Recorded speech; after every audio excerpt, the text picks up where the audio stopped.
Sebagai satpam baru, tugas malam pertamaku adalah berjaga di rumah sakit ini. Konon rumah sakit ini terkenal angker di kalangan penduduk setempat. Mereka sering berbicara tentang sosok-sosok hantu yang sering menampakkan diri. Dengan perasaan campur aduk antara penasaran dan takut, aku melangkahkan kaki masuk ke dalam gedung utama. Bangunan ini megah, namun tampak suram dan sepi. Lampu-lampu di lorong hanya memberikan cahaya redup yang tidak banyak membantu mengusir kegelapan. Di pos satpam, aku bertemu dengan Pak Heri, satpam senior yang sudah bekerja di sini selama lebih dari 10 tahun. "Selamat datang, Nak. Malam pertama, ya, siapkan dirimu. Tempat ini punya banyak cerita," ucapnya sambil tersenyum tipis.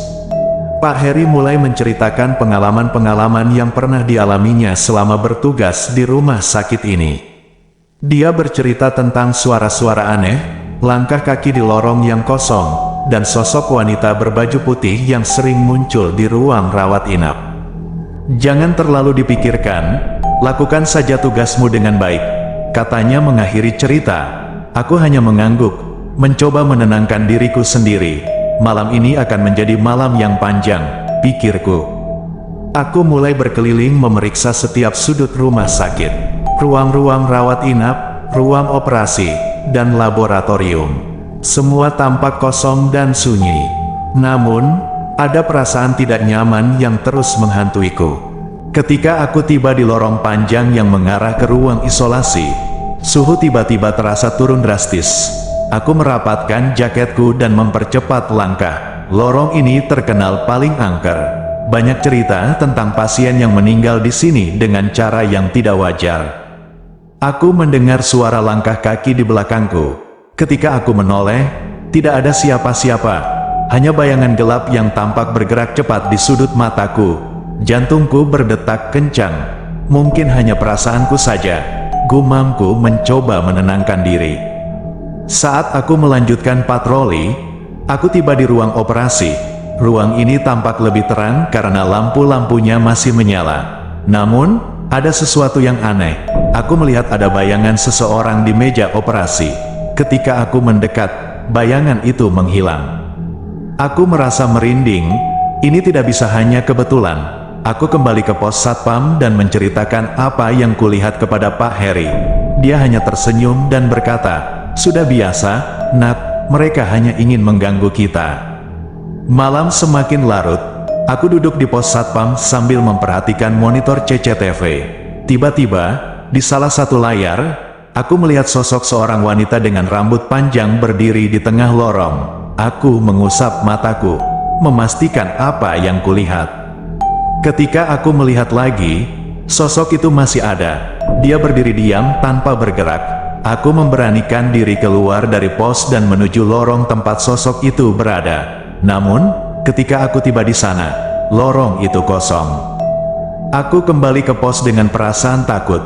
Sosok wanita di lorong tadi, apa itu nyata? Tanyaku pada Pak Heri. Dia mengangguk pelan. Dia sering muncul di malam hari. Tidak perlu takut, dia tidak berbahaya. Aku tidak bisa percaya betapa tenangnya Pak Heri menghadapi semua ini. Aku kembali memantau monitor CCTV dengan waspada. Setiap bayangan atau gerakan aneh membuatku semakin tegang. Waktu berlalu perlahan. Pukul 2 dini hari. Aku mendengar suara pintu terbuka di ruang gawat darurat. Aku mengambil senter dan menuju ke sana.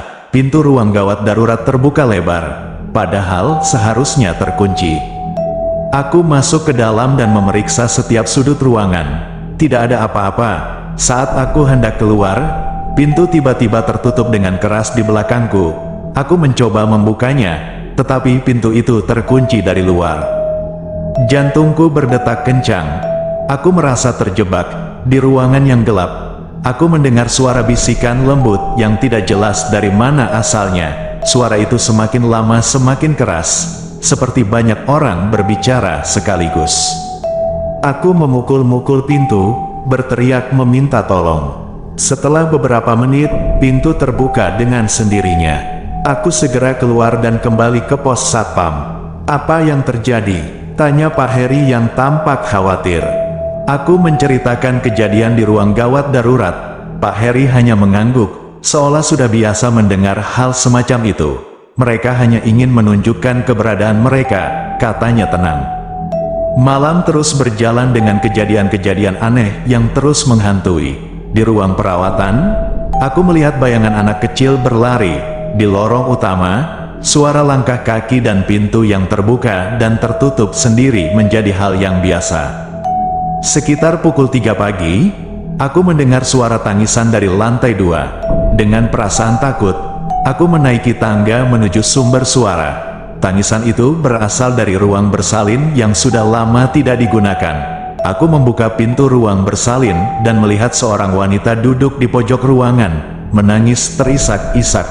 Aku mendekat, mencoba menenangkannya, tetapi dia menghilang begitu saja. Rasa takut semakin menguasai diriku. Aku bergegas turun kembali ke pos satpam. Pak Heri menatapku dengan tatapan penuh pengertian. Mereka memang sering muncul di malam hari, terutama menjelang subuh. Aku merasa tidak tenang sepanjang sisa malam itu. Setiap bayangan, setiap suara aneh membuat jantungku berdetak lebih cepat. Aku mencoba mengalihkan pikiranku dengan melakukan patroli rutin. Saat berjalan melewati ruang administrasi, aku melihat bayangan hitam besar di ujung lorong. Bayangan itu bergerak mendekat dengan cepat. Aku mundur perlahan, tetapi bayangan itu menghilang tepat di depanku. Aku kembali ke pos satpam dengan perasaan cemas. Apa yang baru saja kulihat? Tanyaku pada Pak Heri. Dia menjelaskan bahwa bayangan hitam itu adalah salah satu dari banyak penampakan yang sering muncul di rumah sakit ini.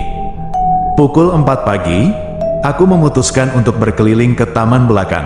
Tempat ini terkenal karena keindahannya di siang hari, tetapi sangat menyeramkan di malam hari.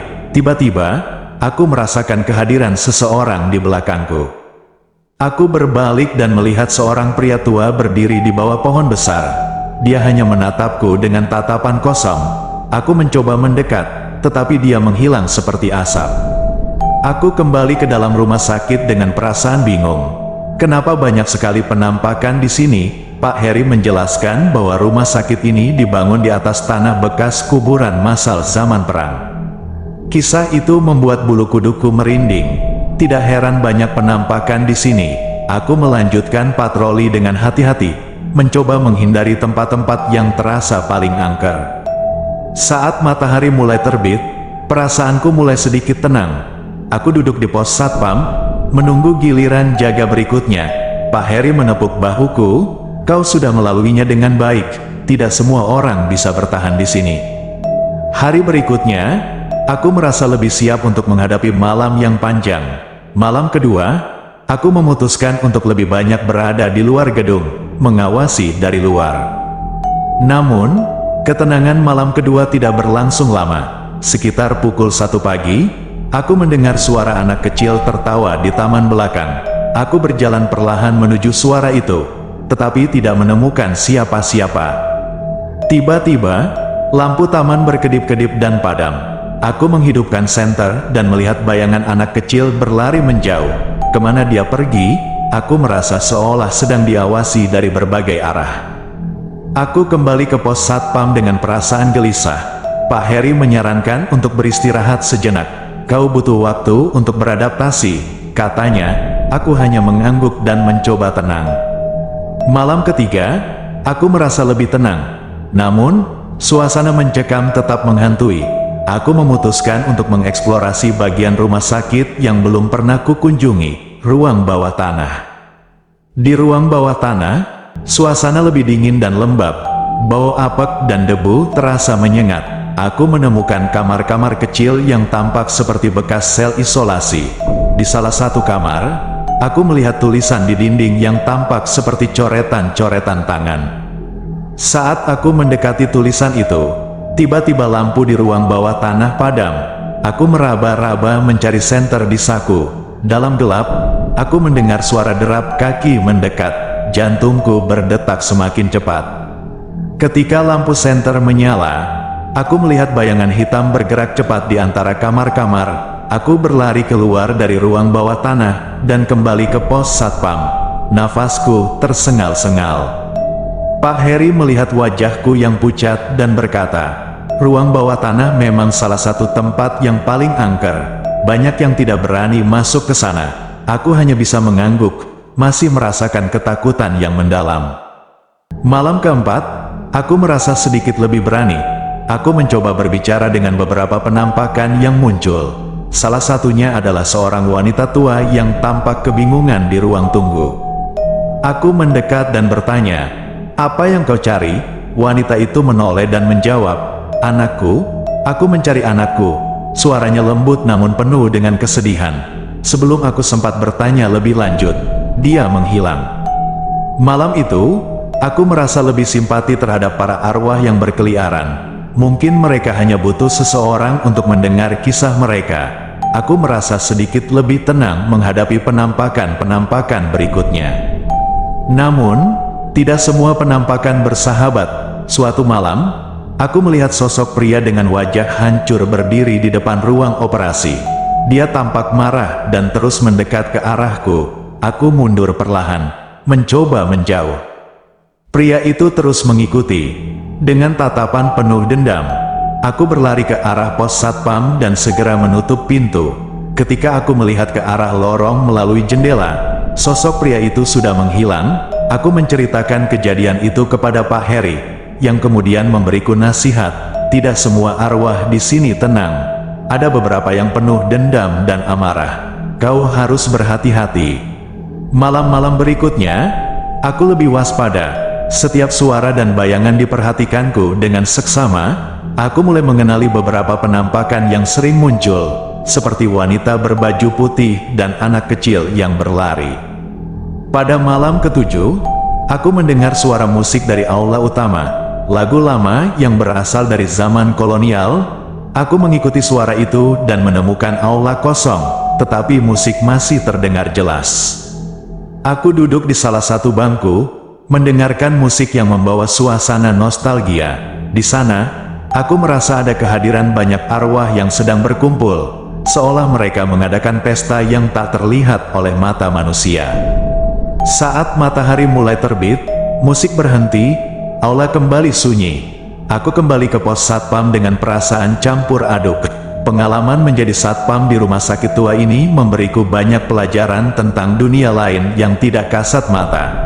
Meskipun penuh dengan rasa takut, aku merasa telah menjadi bagian dari cerita mereka. Cerita arwah-arwah yang mencari kedamaian di dunia yang penuh misteri ini.